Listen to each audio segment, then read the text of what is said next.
আমার রাষ্ট্রের ভিতরে কোন মানুষ যদি ঋণগ্রস্ত অবস্থায় মারা যায় আর তার ঋণ পরিশোধের অর্থ যদি না থাকে, তাহলে তার ঋণ পরিশোধের দায়িত্ব আর তার বিবি বাল বাচ্চা প্রতিপালনের দায়িত্ব আমি মুহাম্মদ আমার কাঁধের উপরে নিয়ে নিলাম।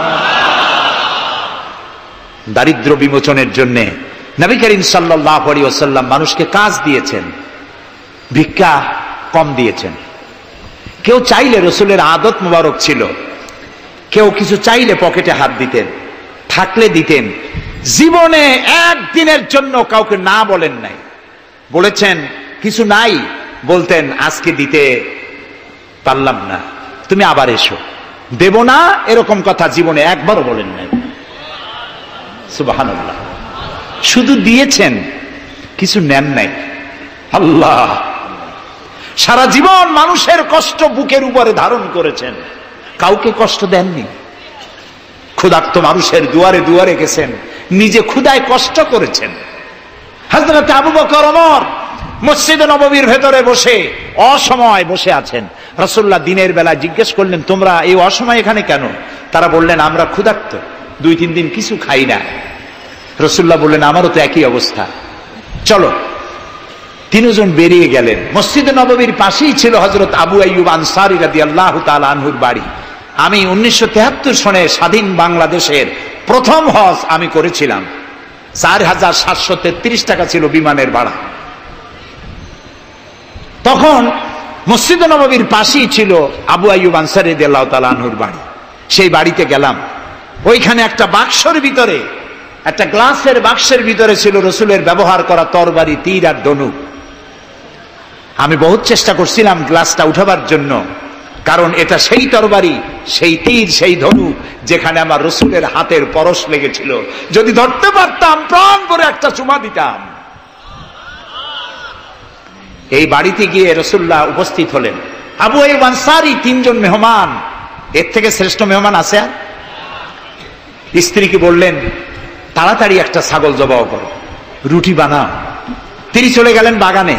বাগান থেকে কিছু খোরমা আনলেন। হাদিস শোনাচ্ছি, গল্প নয়। কিছু খোরমা এনে রসুলের সামনে রাখলেন। রাসূলুল্লাহ বললেন, এর মধ্যে কাঁচা পাকা, আধা পাকা 3 পদের খাজুর, আমি কোনটা খাবো?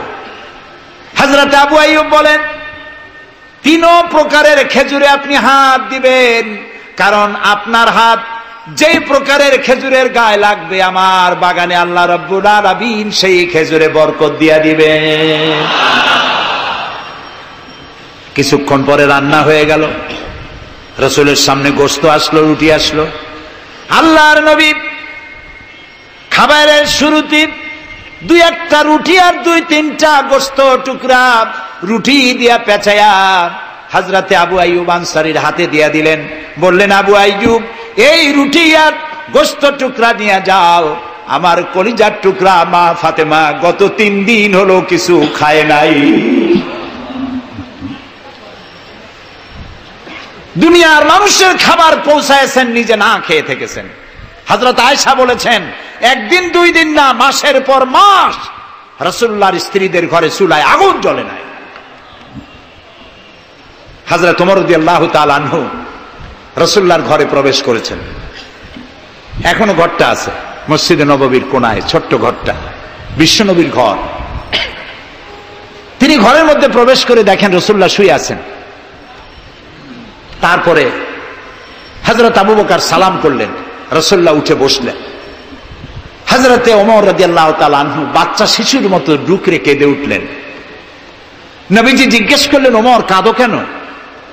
হযরত ওমর বলছেন, ইয়া রাসূলুল্লাহ, আমি বিশ্বনবীর ঘর দেখতেছি, ছোট্ট একটি ঘর, এক কোনায় পানি শূন্য সরাহি কাত হয়ে পড়ে আছে, এক পাশে একটা গ্লাস, আর আপনি যে বিছানায় শোয়া, চাদর নাই, বালিশ নাই, দড়ি দিয়া বুনানো খাটিয়ার উপরে শুয়েছিলেন, হাতের তলায়, মাথার তলায় হাত দিয়ে আপনার জান্নাতি শরীর মোবারকের পিঠের উপরে দড়ির দাগ আমি সহ্য করতে পারছি না ইয়া রাসূলুল্লাহ। কাফেরেরা পৃথিবীতে এত শান্তি করলো, আর আল্লাহ রাসূলের গায়ে দড়ির দাগ, আপনি আমাকে অনুমতি দেন, আমি একটা তোষক আপনাকে বানায় এনে দেই। রাসূলুল্লাহ বললেন, ওমর, আমি যদি হুকুম করি এই যে ওহদ পাহাড়টা আমার জন্য সোনায় পরিণত হয়ে যাবে। আমি পৃথিবীতে শান্তি করতে আসি নাই, এসেছি মানবতার মুক্তির জন্য, কল্যাণের জন্য। নবী করিম সাল্লাল্লাহু আলাইহি ওয়াসাল্লাম এই যাকাতের বিধান কায়েম করলেন। মানুষের দুয়ারে দুয়ারে খাবার পৌঁছে গেল, বৃদ্ধরা ভাতা পেল, বয়স্করা ভাতা পেল, বেকারেরা তাদের কাজের সংস্থান পেয়ে গেল। অবস্থা এমন হলো, হযরত ওমর ইবনে আব্দুল আজিজ রাহমাতুল্লাহ আলাইহির সময় যাকাত কে নেবে, যাকাত কে নেবে চিল্লানো হতো, ঢোল বাজানো হতো। একজন লোক পাওয়া যেত না যে যাকাত আমার দরকার। ইতিহাস লিখছে, ওই সময় একজন লোক তার সাদকার টাকা নিয়ে ঘুরতেছে যে যাকাত কাকে দিবে। 3 দিন হলো যাকাত নেওয়ার মতো একটা লোক পেল না। অবশেষে ক্লান্ত হয়ে মরুদ্যানের মধ্যে বসে আছে। কিছু সময় পর দেখলো যে একটা লোক, ধুলায় ধূসরিত চেহারা, তিনি এসেছেন, হাতে একটা বড় টোপলা।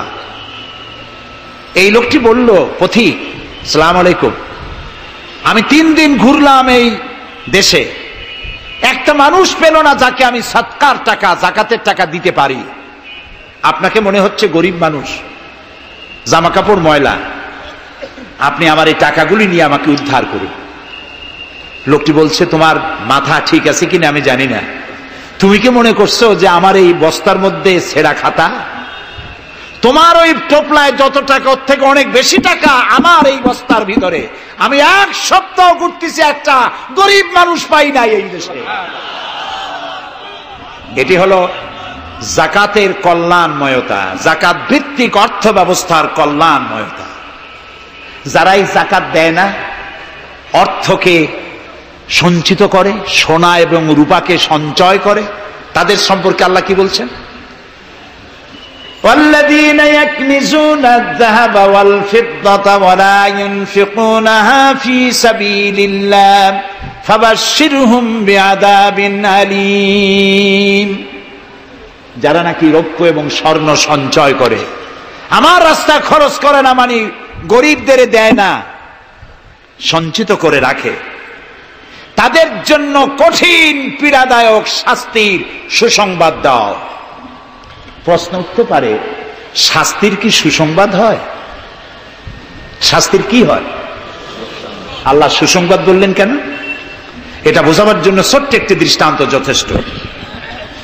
মা যদি ছেলেকে কন্ট্রোল করতে না পারে, দারুণ দুষ্ট, মা তখন বলে, দাঁড়া, তোর বাপ আসুক, আমি তারে নালিশ করব, এমন পিটটি দেবে তখন মজা টের পাবি। পিটাইলে কি মজা লাগে? তাহলে মজা বললো কেন? শাস্তির তীব্রতা বোঝাবার জন্য মজা শব্দ ব্যবহার করা হয়। এটা কোরআনে কারীমের বাগধারা। আল্লাহ তাআলা বলছেন, তীব্র শাস্তির সুসংবাদ দাও। স্বর্ণ আর রৌপ্য জমা করে রেখেছো, যাকাত দাওনি। বহু মহিলার অসংখ্য সোনার রূপা আছে, যাকাত দেন না। কবে কালে ভদ্র একটা বিয়ে আসবে, সেই বিবাহে সজ্জিত হয়ে যাবেন, সারা বছরে যাকাত দিলেন না, এতগুলি সোনা আটকায় রাখলেন কেন? আল্লাহ চান না টাকা পয়সা পুঞ্জীভূত হয়ে থাকুক। কোরআন শুধু নামাজ রোজা নয়, দেখুন না আল্লাহ কি বলছেন। আল্লাহ বলছেন, কায়লা ইয়াকুনা দুলাতাম বাইনাল আগনিয়াই মিনকুম। আল্লাহ বলছেন, তোমাদের কিছু সংখ্যক ধনীদের মধ্যে তোমাদের সম্পদগুলি পুঞ্জীভূত হয়ে যাক, এটা আমি চাই না। এটা যাকাত, ফিতরা, সাদকা, এককালীন দানের মাধ্যমে গোটা জাতির মধ্যে পৌঁছে যাক, তাহলে মানুষের উপকার হবে। সুতরাং 7.5 তোলা নিচ পর্যন্ত যাকাত আপনার না দিলে চলবে। যখন 7.5 তোলা হবে তখনই যাকাত শুরু হবে। যত বেশি হয় গোড়া থেকে শুরু করে সবটা দিতে হবে। 52 তোলা রূপা হলে যাকাত দিতে হবে।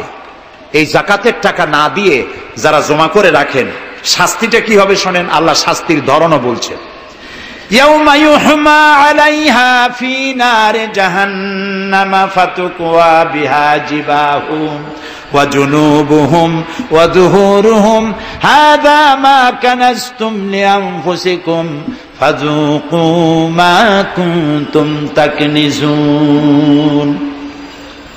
এমন একদিন আসবে যখন এই স্বর্ণ আর রৌপ্যকে জাহান্নামের আগুন দিয়ে জ্বালায়া সিল বানানো হবে। আর এই সিলগুলি তোমার কপালে, তোমার পার্শ্বদেশে, তোমার পৃষ্ঠদেশে সিল মারা হবে জাহান্নামের আগুন দিয়ে। আর বলা হবে হাদা মা কানাসতুম লিআনফুসিকুম, এই হলো তোমার সেই সব সঞ্চিত সম্পদ যা তুমি সঞ্চয় করে রেখেছিল, আল্লাহর রাস্তায় খরচ করো নাই। রাসূলের কাছে প্রশ্ন হয়েছে ওয়ায়াসআলুনাকা মাযা ইউনফিকুন, হে রাসূল আপনাকে প্রশ্ন করা হয় যে কি খরচ করব। আল্লাহ তাআলা বলছেন কুলিল আফওয়া, বলুন প্রয়োজনের অতিরিক্ত জিনিস আল্লাহর রাস্তায় খরচ করে দাও। আমরা প্রয়োজনের অতিরিক্তটা ব্যাংকে জমা রাখি, আল্লাহ বলেন খরচ করো। যত খরচ করবে আল্লাহ তত বাড়াই দিবেন। দেখেন না আল্লাহ বাড়ায় কেমনে? আল্লাহরে বিশ্বাস করেন যে আল্লাহ যে বাড়াইতে পারেন, এটাকে বিশ্বাস করেন? এটি তো ইমানের প্রশ্ন। কেউ যদি জবাব দিতে ব্যর্থ হন তাহলে তো কুলক্ষণ। আল্লাহ কি সম্পদ কমানো আর বাড়ানোর মালিক কে? ইয়ামহাকুহুল্লাহুর রিবা ওয়া ইউরবিস সাদাকাত। আল্লাহ তাআলা বলছেন আমি সুদকে ধ্বংস করি আর সাদকাকে বৃদ্ধি করি। হালালে বরকত হয়, হারামে বরকত হয় না। আজ গোটা পৃথিবীতে, শুধু বাংলাদেশে নয়, গোটা বিশ্বে ওয়ার্ল্ড ব্যাংকের দৃষ্টিতে ইসলামী ব্যাংক পৃথিবীতে সব থেকে সফল ব্যাংক। তাও আলহামদুলিল্লাহ কব না। কেন? কারণ হালালে বরকত হয়, হারামে বরকত হবে না। আচ্ছা, কুত্তায় বাচ্চা দেয় কয়টা কন্ত? ওর তো ফ্যামিলি প্ল্যানিং নাই, জনমের মতো হয়। এই কুত্তাগুলি যদি সব বাঁচত তাহলে বরিশাল দিয়ে হাঁটতে পারতেন? কুত্তার জ্বালায় হাঁটতেই পারতেন না। গরুতে, গাভীতে বাছুর দেয় কয়টা বছরে? একটা, মাত্র একটি। আর মুসলমানেরা গরু যা জন্মের খাওয়া খায়, তারপরেও কুত্তা বেশি না গরু বেশি? এই কারণে যেহেতু গরু হালাল তাই গরুতে বরকত, কুত্তা হারাম তাই বরকত নাই। ইসলামী ব্যাংক শুধু ব্যাংকিং সেক্টরেই কাজ করে না, জাতির কল্যাণমূলক বহু সংখ্যক কাজ তারা করে থাকে। ইসলামী ব্যাংক হাসপাতাল, ইসলামী ব্যাংক ব্যাংকের জন্য কলেজ, ইসলামী ব্যাংক দিয়ে যখন ডিজাস্টার হয়, দুর্ভিক্ষ হয়, যখন বন্যা হয়, জলোচ্ছ্বাস হয়, লক্ষ কোটি কোটি টাকা তারা দুহাতে বিতরণ করে। হ্যাঁ, অনেক প্রকল্প আছে। মেধাবী ছাত্র, গরিব ছাত্রদেরকে স্টাইপেন্ড দেয়, বিধবা নারীদেরকে কি বলে ওকে সেলাই করে, সেলাই মেশিন দেয়। যাকাত, আর একটু বলি, আপনারা বিরক্ত হন না তো? যাকাত আমরা কি করি? বছরে একদিন শাড়ি আর লুঙ্গি কিনে প্রদর্শন করি, এক্সিবিশন। অমুক সাহেব যাকাত দেবেন, আপনারা আসবেন। দলে দলে ফকিররা আসলো, একটা লুঙ্গি আর শাড়ি নিতে গিয়ে পদপিষ্ট হয়ে 5টা 10টা মারা গেল। হয় নাই বাংলাদেশে? এই প্রদর্শনী এক্সিবিশনের কোনো মানে নাই। যাকাত নিতে তোমার বাড়ি কেন লোক আসবে? তুমি যাকাতের টাকা তার হকদারের কাছে পৌঁছাইয়া দিবা। কারণ গরিব তোমার করুণার পাত্র নয়। অফি আমওয়ালিহিম হাক্কুল লিসাইলি ওয়াল মাহরুম, আল্লাহ তাআলা বলছেন তোমার সম্পদের ভিতরে গরিবদের অধিকার আছে। গরিব তোমার করুণার পাত্র নয়। যাকাত দিয়ে আসো তার বাড়ি যায়। তবে শাড়ি আর লুঙ্গি দেওয়া কোনো অর্থবহ কাজ নয়। কি দিবেন? রাসূলুল্লাহর কাছ থেকে শিখুন। ওই যে একজন আসলো, ভিক্ষা চাইলো, বলল তোমার কি কিছু নাই? বলল আছে। কি আছে কোন তো? মাশাআল্লাহ, জানি সবাই, কিন্তু আমল করি না। দুনিয়ায় যত ভালো কথা সব বলা হয়ে গেছে, বাকি আছে শুধু পালন করা। রাসূলুল্লাহ তাকে বললেন কম্বল আনো। বিক্রি করে কিনলেন কি? কুড়াল। রাসূলুল্লাহ তার নিজের পবিত্র হাত দিয়ে কুড়ালে হাতল লাগায় দিলেন। বললেন যাও জঙ্গলে কাঠ কাটো, বাজারে বিক্রি করো, ভিক্ষা কোনোদিন আর করবা না। 1 বছর পর, হাদিস শুনুন, 1 বছর পর ওই ভিক্ষুক এসে বলছেন আসসালামু আলাইকা ইয়া রাসূলুল্লাহ, হুজুর আপনি আমাকে চিনেছেন? আমি সেই ভিক্ষুক যে ভিক্ষা নিতে এসেছিলাম, আপনি আমাকে ভিক্ষা না দিয়ে কুড়াল দিয়েছিলেন। কুড়াল দিয়া কাঠ কাটিয়া বাজারে বিক্রি করে আমার কাছে এখন যাকাত দেওয়ার মতো অর্থ জমা হয়ে গেছে। এটার নাম ইসলাম। শুধু নামাজ রোজা জিকির আজগারের জন্য শুধু নয়, নামাজ রোজা জিকির আজগার তো করব, কিন্তু আমার মানুষকে দারিদ্র বিমোচন করতে হবে। সুতরাং যাকাতের টাকা দিয়ে একটা শিক্ষিত বেকার যুবককে একটা কম্পিউটার কিনে দেন, একটা বিধবা মহিলাকে একটা সেলাই মেশিন কিনে দেন, তার সতীত্ব সে বাঁচাতে পারবে। ক্ষুধার জ্বালায় মানুষ যখন অসহনীয় পর্যায়ে চলে যায়, তখন সে দেহ ব্যবসার মতো নিকৃষ্ট পর্যায়েও চলে যায়। এজন্য ধনীরা দায়ী হবে আল্লাহর কাছে। কচু গাছ কাটতে কাটতেই মানুষ খুন করে।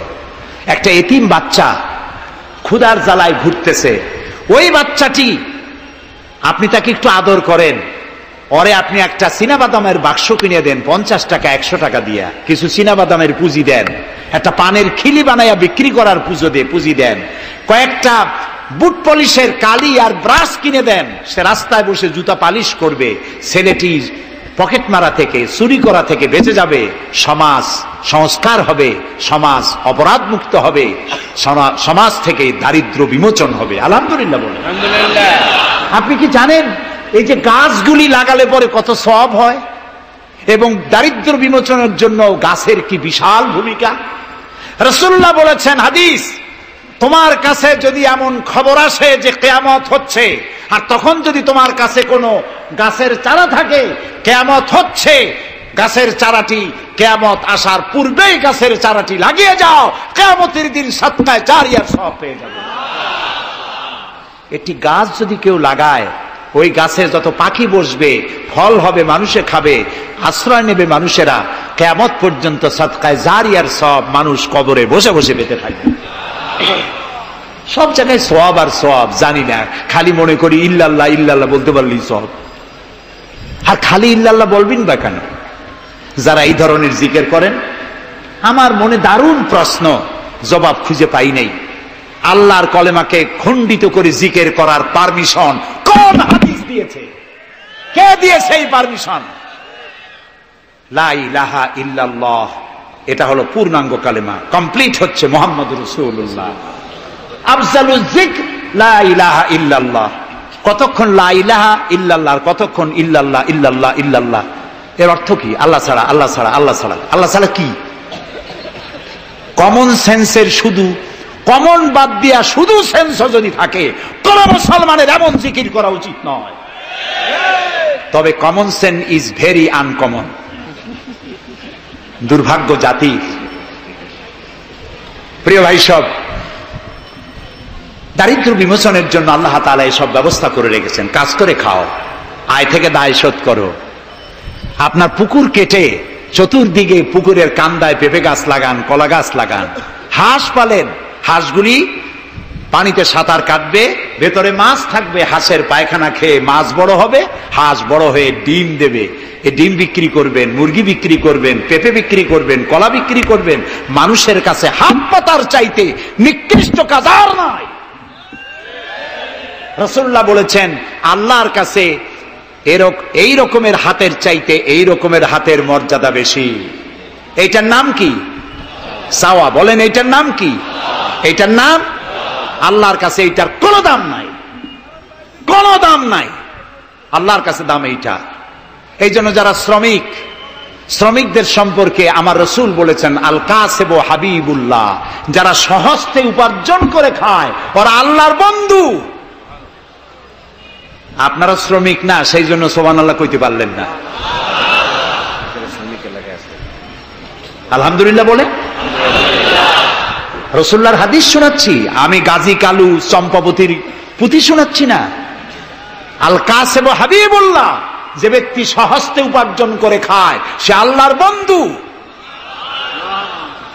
এখন যদি কোন রিকশাওয়ালা, কুলি মজুর, ঠেলাওয়ালা যদি মনে করে আল্লাহর বন্ধু যখন হইছি নামাজ রোজা দিয়ে আর করবো কি, এটি কিন্তু ঠিক নয়।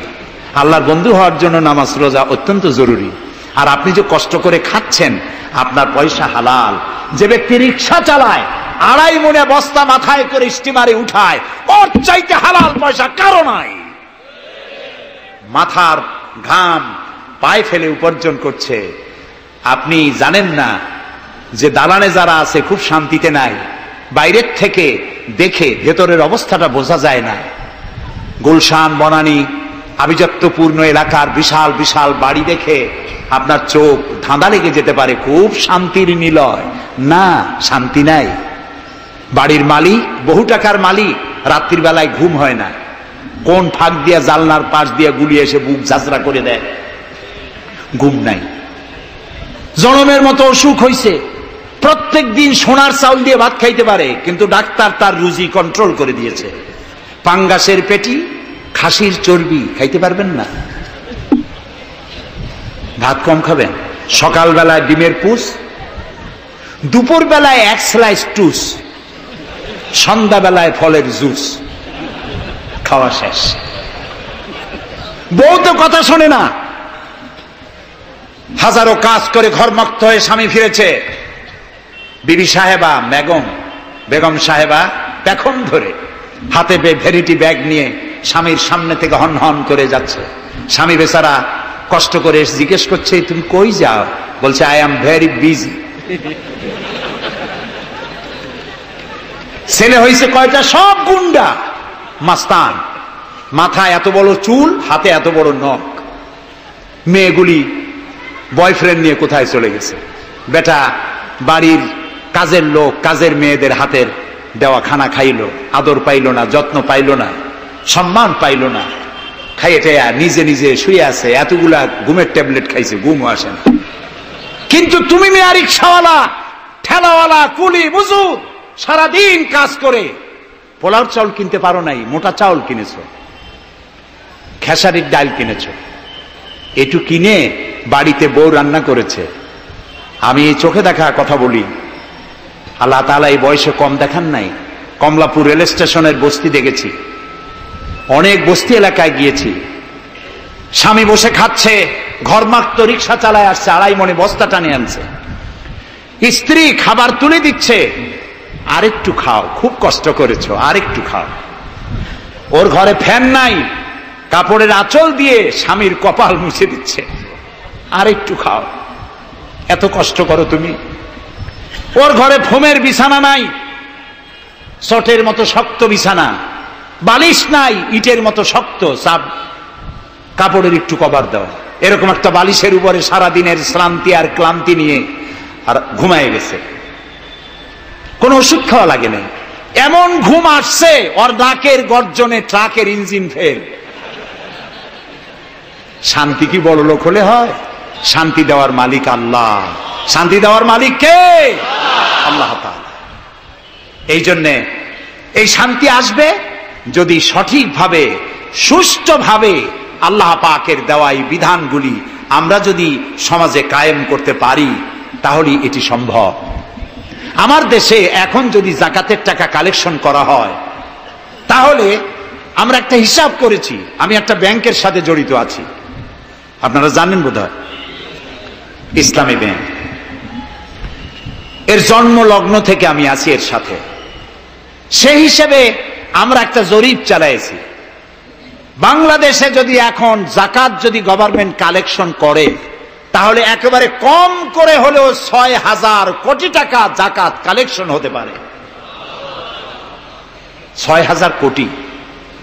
আর ওয়াকফ এস্টেট আছে বাংলাদেশে লক্ষ লক্ষ একর জমিন, যা বিভিন্ন মোতাল্লি তারা সিন্দাবাদের দত্তের মতো ওয়াকফ সম্পত্তির উপরে চেপে বসে আছে। এই ওয়াকফ সম্পত্তি যদি উদ্ধার করা যায়, আর যাকাত আর ওশরের টাকা যদি গভর্নমেন্ট কালেকশন করতে পারে, বাংলাদেশের দারিদ্র্য বিমোচনের জন্য পৃথিবীর কারো কাছ থেকে একটি টাকাও নেওয়ার দরকার নাই।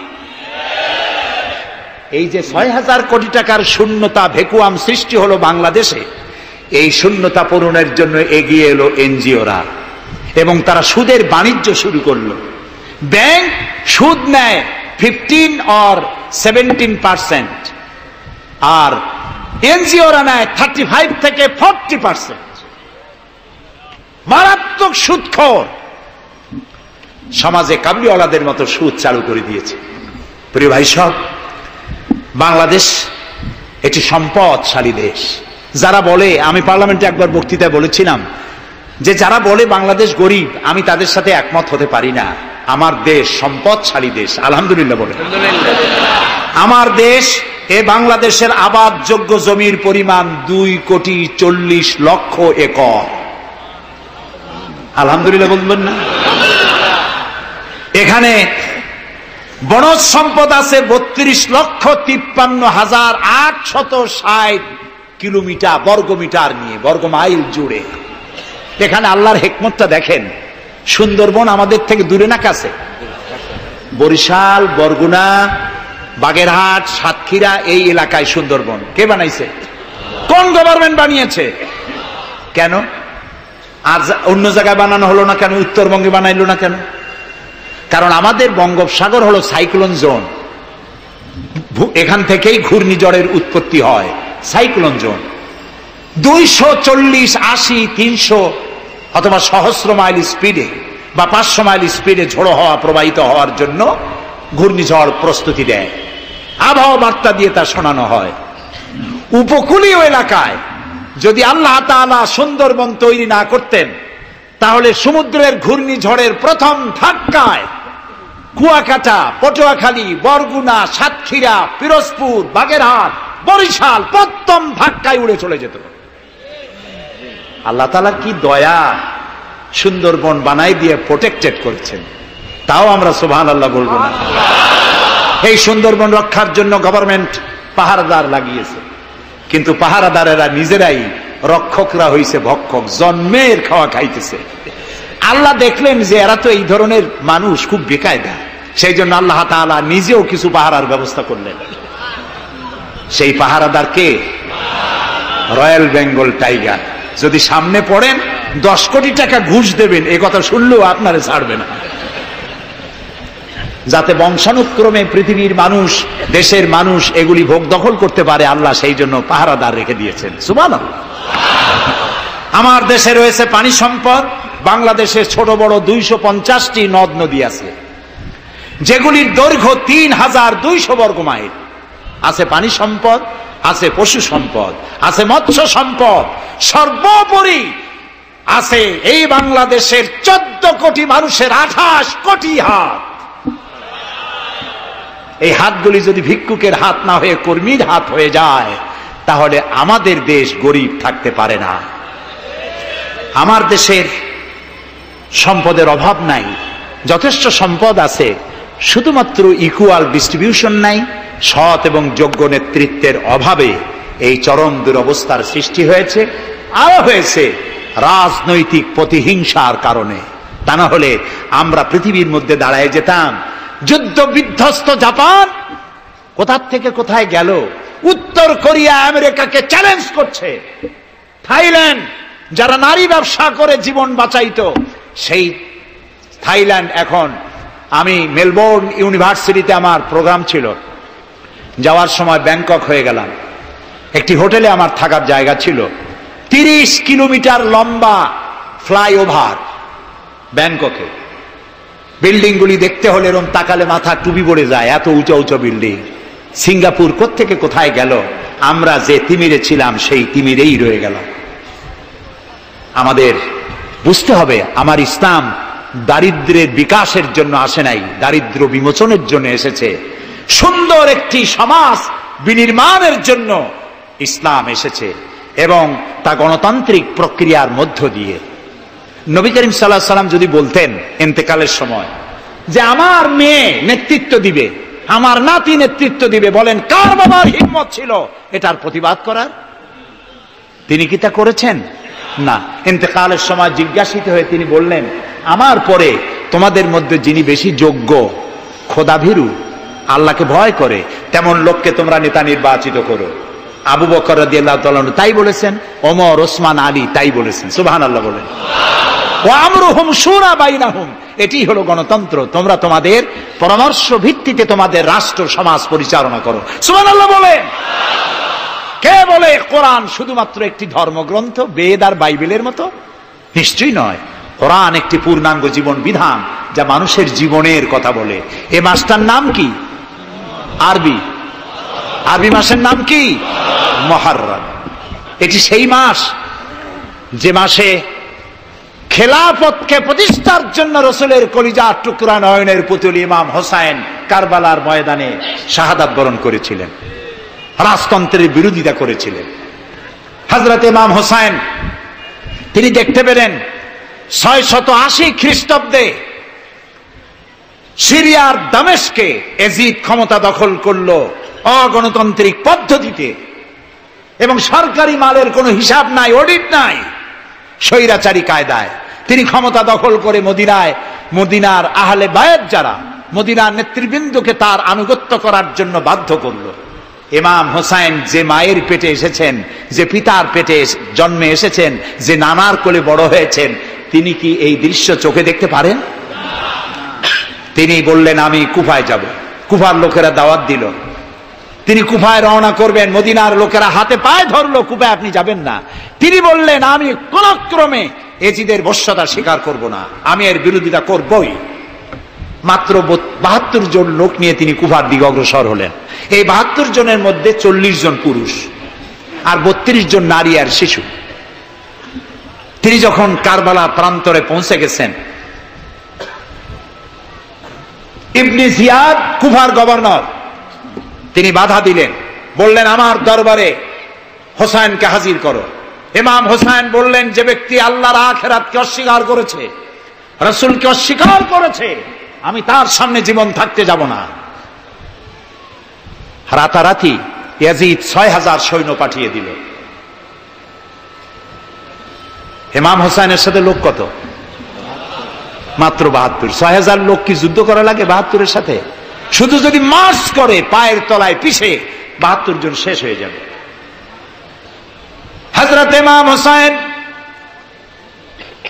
রাতের বেলায় সঙ্গীদের বললেন, ও আমার সাথীরা, ইয়াজিদ আমার শির চায়, আমাকে চায়, আমার সঙ্গে থেকে তোমরা তোমাদের জীবনকে বিপন্ন করো না, তোমরা সবাই ফিরে চলে যাও মদিনায়।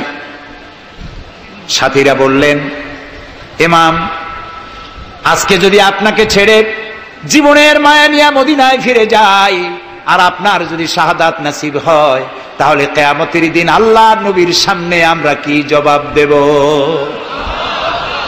আমরা আমাদের জীবন দিয়ে আপনাকে পাহারা দেব। সকালবেলা যুদ্ধ শুরু হয়ে গেল। জোহরের নামাজ আসতে না আসতে 40 জন পুরুষ শাহাদাত বরণ করলেন। এখন একজন পুরুষ বেঁচে আছেন, ইমাম হোসাইন।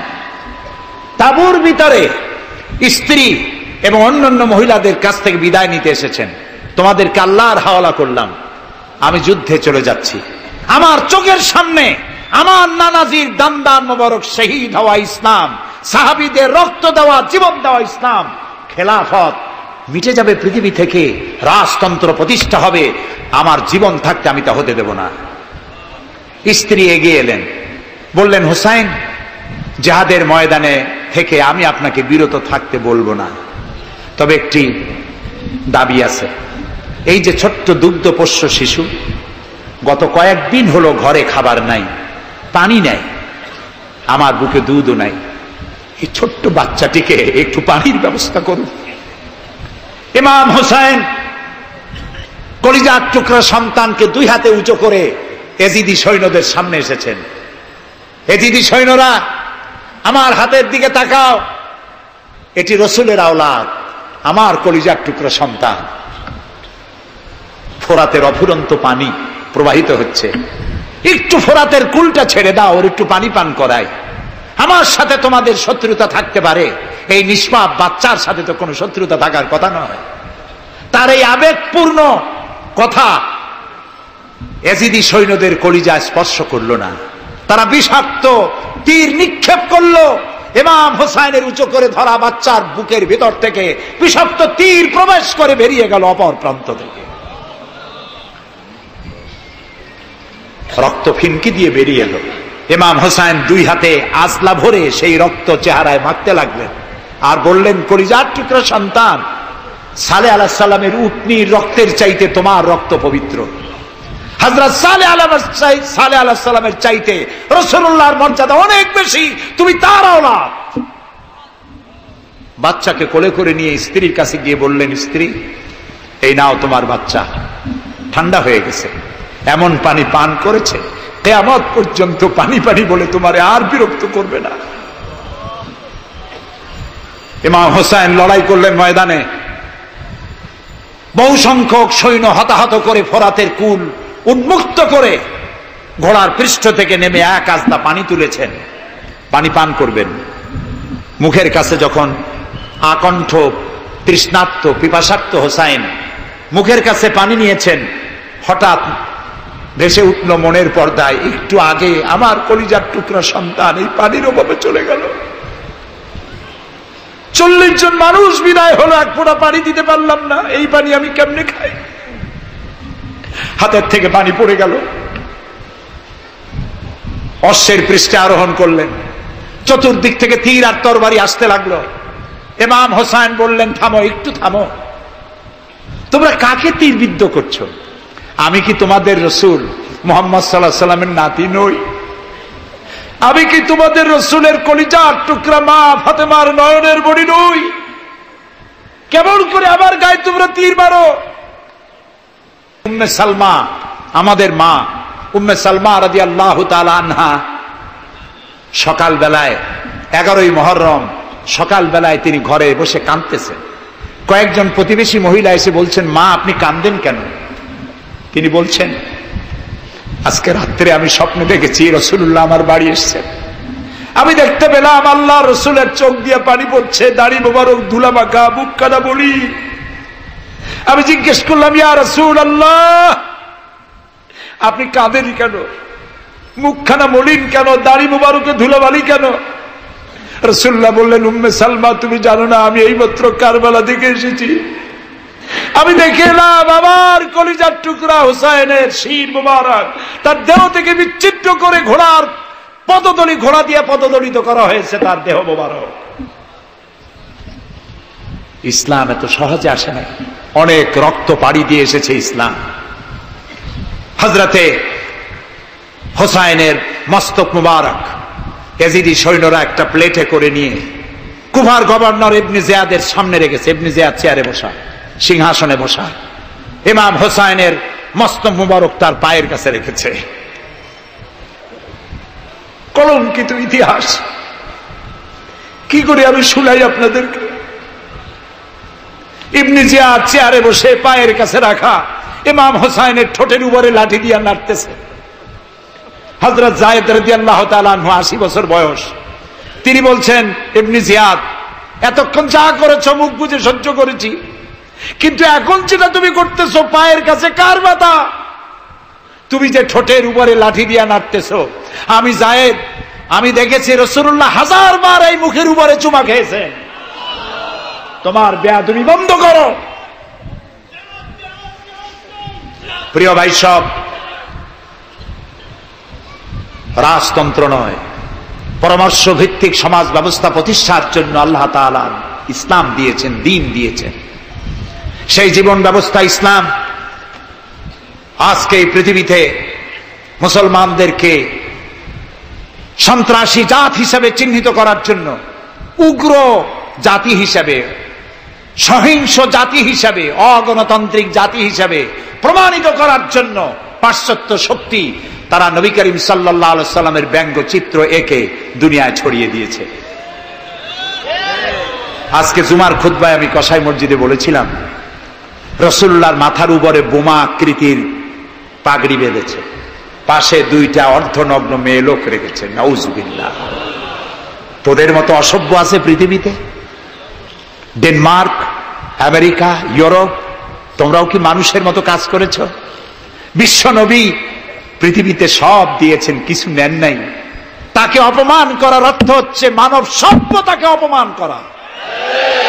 রাসূলকে অপমান করার ক্ষমতা কারো নাই। তার সম্মান পাহাড় সমান নয়, তার সম্মান আকাশ সমান নয়। রাসূলের সম্মান আল্লাহর আরশ পর্যন্ত। আল্লাহ তার আরশে আজিমে কাউকে দাওয়াত দেন নাই, বিশ্ব নবীকে দাওয়াত দিয়েছিলেন। আমি আমার বরিশালবাসীদের বলবো, মুসলমানদেরকে ধৈর্য ধারণ করতে হবে, আরো সংযমী হতে হবে। আমরা প্রতিবাদ করব, অবশ্যই প্রতিবাদ করব, কিন্তু জ্বালাও পোড়াওতে আমরা যাব না। আমরা কারো পতাকা পোড়ানো, কারো অফিসে ভাঙচুর করা, এটা আমাদের কাজ না। আমরা গড়ার জন্য এসেছি, আমরা ভাঙ্গার জন্য আসি নাই। কেউ অসভ্য হলে আমরা অসভ্য হতে পারি না, ওরা অসভ্য, ওরা বর্বর, ওদের জীবনে ভালোবাসা নাই, তাই ওরা প্রতি বছর একটা দিন ভালোবাসা দিবস পালন করে। আমার জীবনে ভালোবাসার অভাব নাই। ইসলাম সর্বশ্রেষ্ঠ জীবন ব্যবস্থা। এই কল্যাণময় জীবন ব্যবস্থা প্রতিষ্ঠার জন্য এগিয়ে আসতে হবে মুসলমানদেরকে, সকলকে, হিন্দুদেরকেও। হিন্দু, বৌদ্ধ, খ্রিস্টানদের বলি, আমার প্রিয় ভাইয়েরা, আপনাদের মধ্যে আমাদের মধ্যে পার্থক্য খুবই কম। হিন্দুরা বলেন এক ব্রহ্মা, দ্বিতীয় নাস্তি, আমরা বলি লা ইলাহা ইল্লাল্লাহ, কথা প্রায় কাছাকাছি। আপনারা পুনর্জন্মে বিশ্বাসী, আমরা পুনরুত্থানে বিশ্বাসী। আমরা খুব ভালো আছি, এই দেশটা খুব ভালো দেশ, পূজা আর রোজা একসাথে হয়, আমরা অনেক আরামে আছি।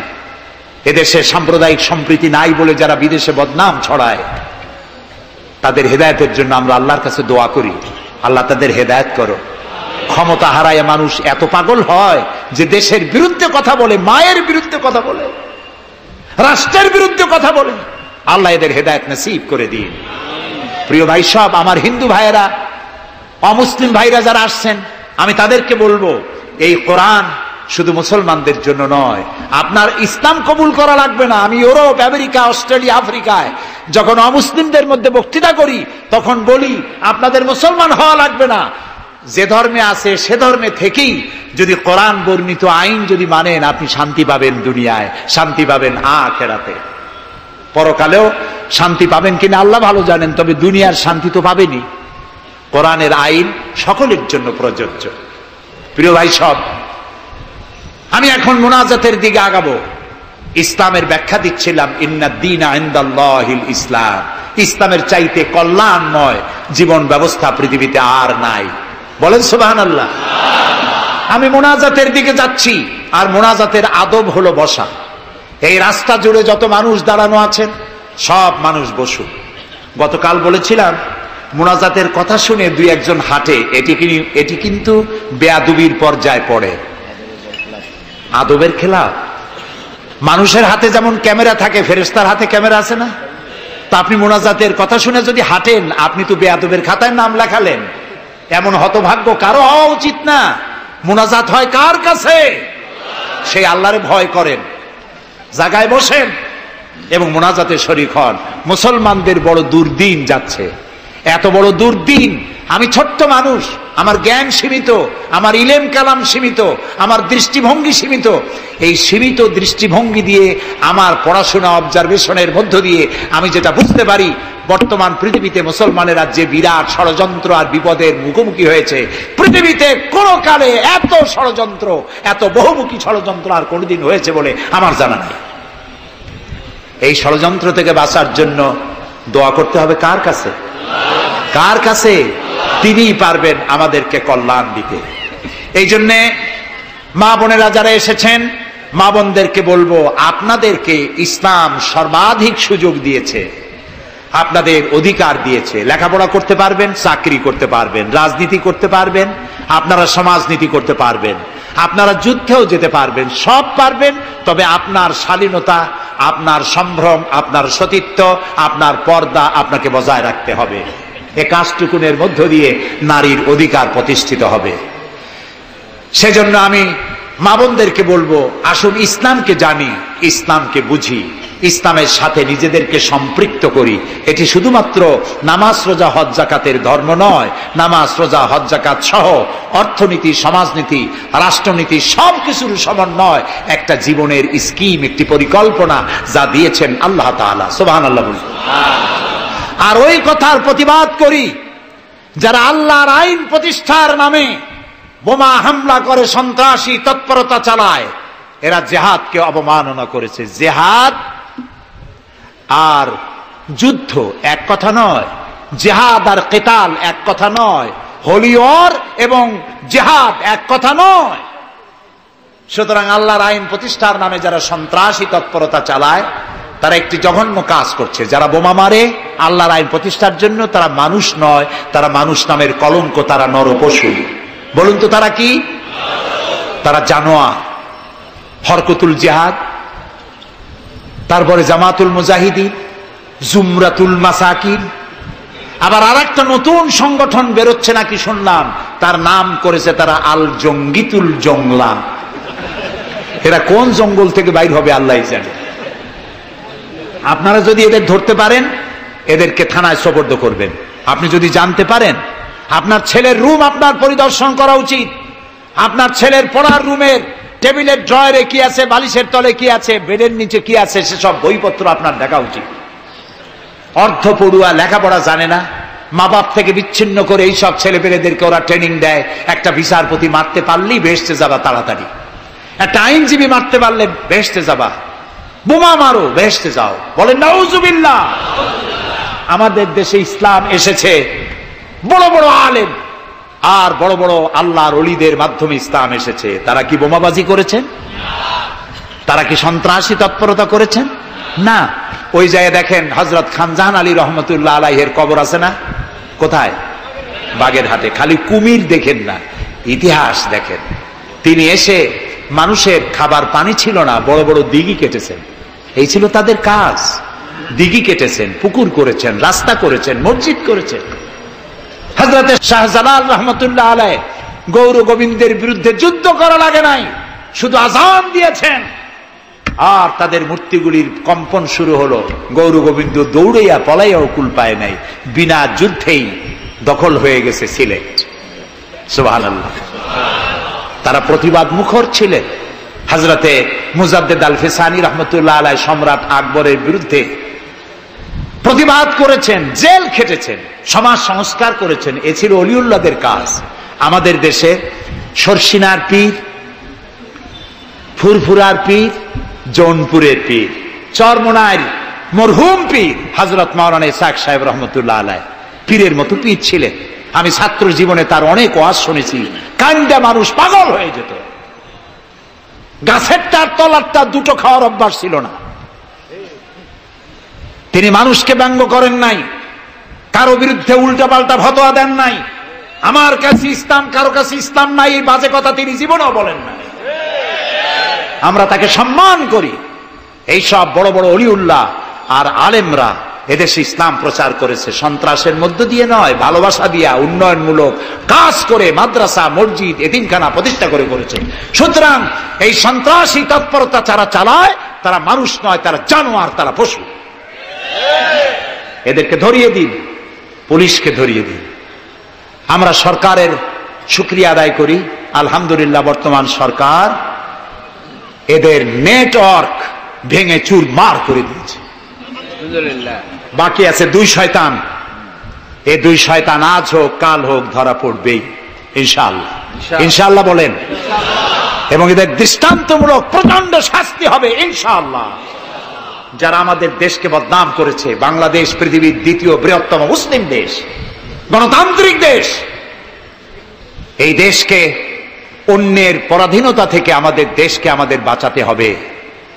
এই জন্য আলেম ওলামাদেরকে চিন্তা করতে হবে, ভাবতে হবে আগামীতে যেন এই দেশ কোন দেশের তাবেদার গোলাম রাষ্ট্রে পরিণত না হয়ে যায়।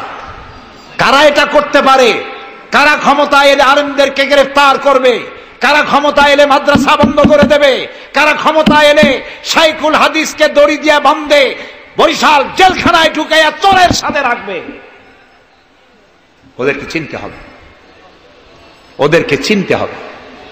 আর ঐক্যবদ্ধভাবে যারা আলেমদের পক্ষে, মাদ্রাসার পক্ষে, যারা আলেমদেরকে অসম্মান করে না, আলেমদেরকে মর্যাদা দেয়, তাদের সাথে থাকুন। এই দেশের সমস্ত মাদ্রাসাগুলি ফাজেলকে ডিগ্রির মান, কামেলকে মাস্টার্সের মান দেওয়া হবে ইনশাআল্লাহ। কওমি মাদ্রাসাগুলোকে স্বীকৃতি দেওয়া হবে ইনশাআল্লাহ। আমার দেশে ইসলাম প্রচারিত হয়েছে দুটি শিক্ষা ব্যবস্থার মধ্য দিয়ে, আলিয়া এবং কওমি। আমরা কোনোটাকে ঘৃণা করি না, দুটোই।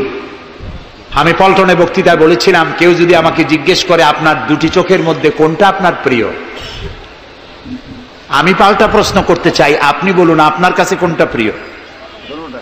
আপনার কাছে যদি দুটোই প্রিয় হয়, আমার কাছেও দুটোই প্রিয়। আলিয়াও প্রিয় আমার চোখের মতো, কওমি মাদ্রাসাও আমার প্রিয়। এই মাদ্রাসাগুলি এখানে আছে বলে ইসলাম আছে, মাদ্রাসা থাকবে না, ইসলাম থাকবে না। সুতরাং মাদ্রাসা হচ্ছে ইসলামের লালন কেন্দ্র। মসজিদও থাকবে না। মসজিদে যেতে হলে তো মাদ্রাসা লাগবে, নামাজ শিখবা কোথায়, আল্লাহরে চিনবা কোথায়? এই জন্য সব থেকে বেশি জরুরি হলো মাদ্রাসা। সেই মাদ্রাসার তারা শত্রু, তাই 252টা মাদ্রাসা যারা বন্ধ করেছিল, এখন তারা আবার বলে ক্ষমতায় যেতে পারলে সংবিধানের 5ম সংশোধনী বাতিল করবে। 5ম সংশোধনী বাতিলের অর্থ কি?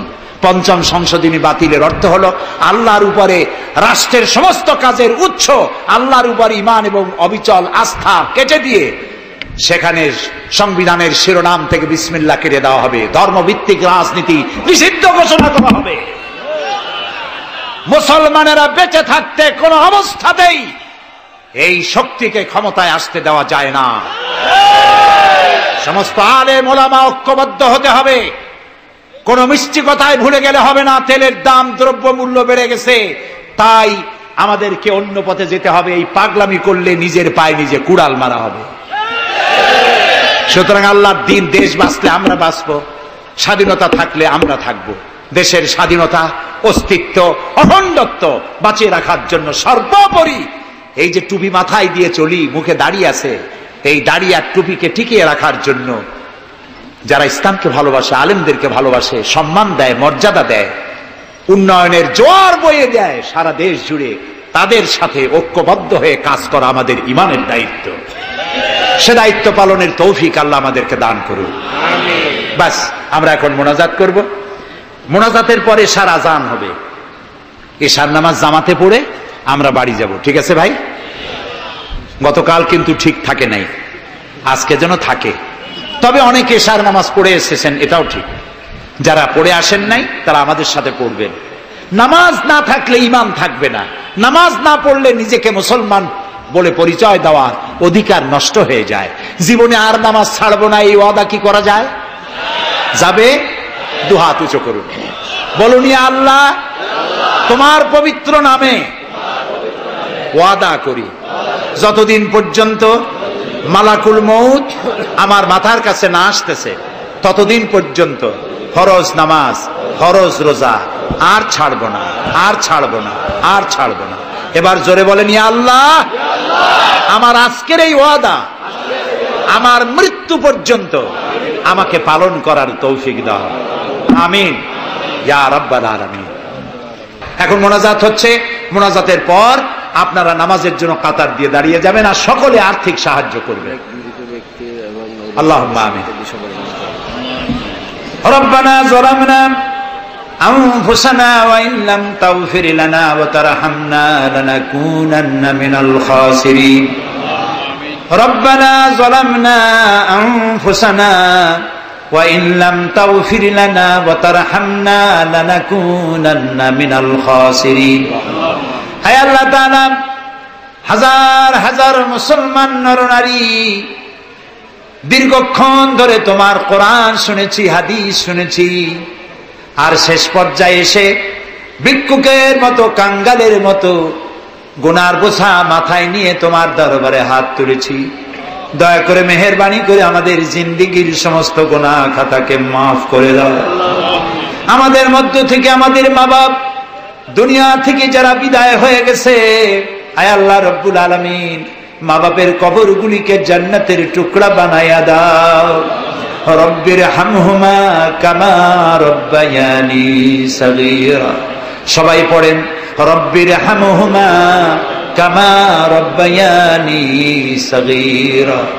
আয় আল্লাহ রব্বুল আলামিন, জনম দুঃখিনী গর্ভধারিণী মা, যিনি না খেয়ে আমাদের মুখে, ক্রন্দন মুখে চুমা দিয়া, শত চুমা দিয়া হাসি ফুটাইছেন, না খেয়ে আমাদেরকে খাওয়াইছেন, আমরা না ঘুমানো পর্যন্ত ঘুমান নাই, এত কষ্ট করেছেন যেই মা, আল্লাহ কবরটাকে বেহেশত বানাইয়া দাও।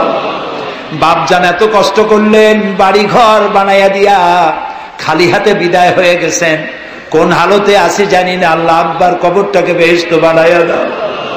আমাদের মা বাপ যাদের বৃদ্ধ হয়ে গেছেন, রব্বুল আলামিন বিছানায় পড়ায়া পরনির্ভর করে মারবা না। আল্লাহ তাআলা স্বনির্ভর থাকাকালীন নিজে নিজে টয়লেটে যেতে পারেন, নিজের খাবার নিজে খেতে পারেন, দাঁড়াইয়া নামাজ পড়তে পারেন, নিজের কাপড় নিজে পরতে পারেন, এই অবস্থায়, সুস্থ অবস্থায় ইমানের সাথে উঠাইয়া নিয়েও বিছানায় ভালাইয়া রাখো না। রব্বুল আলামিন, সারা জীবন আমরা গুনাহ করেছি, এত গুনাহ করেছি, তোমার আকাশের দিকে তাকাইয়া কথা বলতে লজ্জা করে, শরমে মাথা নিচু হয়ে যায়। আল্লাহ, যত গুনাহ করছি, নাফরমানি করেছি, আর তুমি শুধু মেহেরবানি করেছো। তুমি যদি আমাদের গোপন গুনাহগুলি জাহির করে দিতে, যৌবনকালের গুনাহ, জীবনের গুনাহ যদি সমাজের লোকেরা জানতো, স্ত্রী পুত্ররা জানতো, সম্মান দিত না। আল্লাহ তাআলা কিয়ামতের দিন লক্ষ কোটি মানুষের সামনে আমাদের গোপন গুনাহগুলি জাহির করে দিয়ে আমাদেরকে শরম দিও না। আয় আল্লাহ তাআলা, তোমার নবী বলেছেন 3000 বছর ধরে তুমি জাহান্নামের আগুন উত্তপ্ত করেছো। আল্লাহ তাআলা চৈত্র মাসের দ্বিপ্রহরের রোদ সহ্য হয় না। আল্লাহ তাআলা জাহান্নামের আগুন আমরা সইতে পারবো না। জাহান্নামের আগুন আমাদের জন্য আল্লাহ তুমি হারাম বানায়া দাও। আল্লাহুম্মা আজিরনা মিনান নার। সবাই পড়েন আল্লাহুম্মা আজিরনা মিনান নার, আল্লাহুম্মা আজিরনা মিনান নার। আয় আল্লাহ তাআলা, তাম পৃথিবীতে মুসলমানেরা আজ বড় বিপদে। মুসলমানদের কেউ দেখার নাই। ইরাকের আল গরিব কয়েদখানার ভিতরে মুসলমানদেরকে উলঙ্গ করে তাদের মুখের উপরে কাফেরেরা পেশাব করেছে। গুয়ান্তানামো কারাগারের ভিতরে মুসলমানদের বান্দা তাদের সামনে কোরআন শরীফের উপরে পেশাব করেছে। রাসূলুল্লাহর মাথায় বোমা উঠাইয়া দিয়েছে। নগ্ন নারী তার পাশে বসাইয়া ছবি উঠাইছে। বাবু, আমাদের কলজা চলে যায় বাবু। আল্লাহ নরপশুদের হেদায়েত দাও। আল্লাহ পরাশক্তির নামধারী তথাকথিত সভ্যতাকে আল্লাহ তুমি হেদায়েত দিয়ে দাও। ওদের নসিবে যদি হেদায়েত না থাকে, তুমি তো আমাদের সেই আল্লাহ যে আল্লাহ নমরুদকে জুতা পেটা করে বিদায় করেছো। তুমি তো সেই আল্লাহ যে ফেরাউনকে চুবাইয়া মারছো। আল্লাহ, এই সভ্যতার দাবিদার গুলি যারা আমার রসুলকে অপমান করতেছে, মুসলমানদেরকে অপমান করছে, কোরআনকে অপমান করছে, ফেরাউনের মতো নবরুদের মতো জুতা মেরে ডুবাইয়া ধ্বংস করে গজব দিয়া বিদায় করে দাও। আল্লাহ, আমাদের এই শান্তিপূর্ণ দেশে যারা বোমা মারে, সন্ত্রাসী হামলা করে, ওদেরকে আমরা চিনি না, তুমি ভালো করে জানো ওরা কারা। আল্লাহ, ওদেরকে হেদায়েত করো, ওদেরকে তুমি ধরাইয়া দাও। ওদেরকে কারা টাকা দেয়, কারা বুদ্ধি দেয়, কারা পরিচালিত করে, তাদের চেহারা জনগণের সামনে উন্মোচিত করে দাও। তাদেরকে জনগণের সামনে ন্যাংটা করে দাও। আল্লাহ তাআলা, আমাদের এই সুন্দর দেশটির উপরে তুমি রহমত করো। আল্লাহ, তোমাকে বলবো না কাকে বলবো। পৃথিবীতে যত মুসলমান দেশ তুমি দিয়েছো, প্রত্যেক মুসলমান দেশের পাশে আরো 2-4টা মুসলমান দেশ আছে। তুমি আমাদের দিকে তাকায় দেখো তো আমাদের অবস্থাটা কি। আমরা কোথায় যাব? আমাদের তো পালাবারও জায়গা নাই। একদিকে সমুদ্র আর 3 দিকে কারা। আল্লাহ, তুমি এই বাংলাদেশটাকে দয়া করে হেফাজত করো। কারো তাবেদার বানাইও না, কোন পদসেবী পদলেহীদের গোলাম বানাইও না। আল্লাহ, এই দেশের মুসলমানদের মাথায় টুপি রাখা, মুখে দাড়ি রাখার পথে বিঘ্ন ঘটায়ও না। মাদ্রাসাগুলি বন্ধ করে দিয়ে আমাদের দম বন্ধ করে দিও না। আল্লাহ তাআলা, এমন শক্তি ক্ষমতা এনো না যারা ইসলামকে অপমান করবে, আলেমদেরকে অমর্যাদা করবে, এমন লোকদেরকে কিয়ামত পর্যন্ত ক্ষমতা দিও না। আল্লাহুম্মা লা তারুদ্দানা খায়বিন, আল্লাহুম্মা লা তারুদ্দানা খায়বিন। আল্লাহ তাআলা, একেবারে কিছু না দিয়ে একেবারে খালি হাতে আমাদেরকে ফেরত দিও না বাবা। আমি কয়েক সেকেন্ড আপনাদের জন্য ছেড়ে দিলাম। মাথা নিচু করেন, চক্ষু বন্ধ করেন, কেঁদে কেঁদে মনের কথা আল্লাহরে বলেন, দোয়া কবুল হবে ইনশাআল্লাহ। কোরআনের মাহফিল, দোয়া কবুল হবে ইনশাআল্লাহ।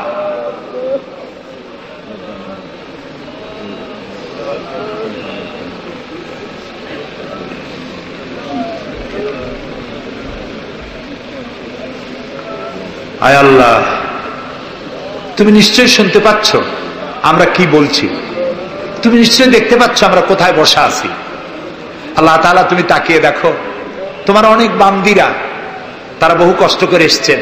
আল্লাহ তোমার বান্দীদের আরজি পুরা করো, মহিলাদের মা বোনদের ব্যাধি মাফ করো, যার সন্তান নাই নিঃসন্তানীকে সন্তান দাও, যাদের ছেলে মেয়ে বড় হয়েছে বিয়ে দিতে পারে না বিয়ের ব্যবস্থা করে দাও, রুজি রুটিতে যাদের অভাব অনটন আল্লাহ তাদের ব্যবস্থা করে দাও। আল্লাহ তাআলা আমাদের দেশে যারা নৈরাজ্য সৃষ্টি করতে চায়, অস্থির করতে চায় দেশটাকে, আল্লাহ তাদের হাত থেকে দেশটাকে রক্ষা করো। এই বরিশালের উপর রহমত নাজিল করো। এখানে যারা ব্যবসা বাণিজ্য করে হালাল ভাবে ব্যবসায় বরকত দাও। এদেশে হিন্দু মুসলমান খ্রিস্টান বৌদ্ধ সাম্প্রদায়িক সম্প্রীতি নিয়ে বসবাস করার তৌফিক দান করে দাও। আলেম ওলামা পীর বুজুর্গদের মধ্যে মহব্বত কায়েম করে দাও। যারা আলেম ওলামাদের মধ্যে বিদ্বেষ সৃষ্টি ছড়ায়, যারা ইসলামী আন্দোলনের বিরুদ্ধে ফতোয়া দিয়া আল্লাহ তাআলা যারা বিঘ্ন ঘটাতে চায়, আল্লাহ দয়া করে তাদেরকেও হেদায়েত করো। অনেকে দোয়া চেয়েছেন, যিনি যেভাবে দোয়া চেয়েছেন তুমি জানো, তার দোয়া পূরণ করো। আল্লাহ তাআলা এই মাহফিলে জনগণকে সাহায্য করার তৌফিক দাও। আল ফারুক সোসাইটিকে কিয়ামত পর্যন্ত কবুল করে নাও।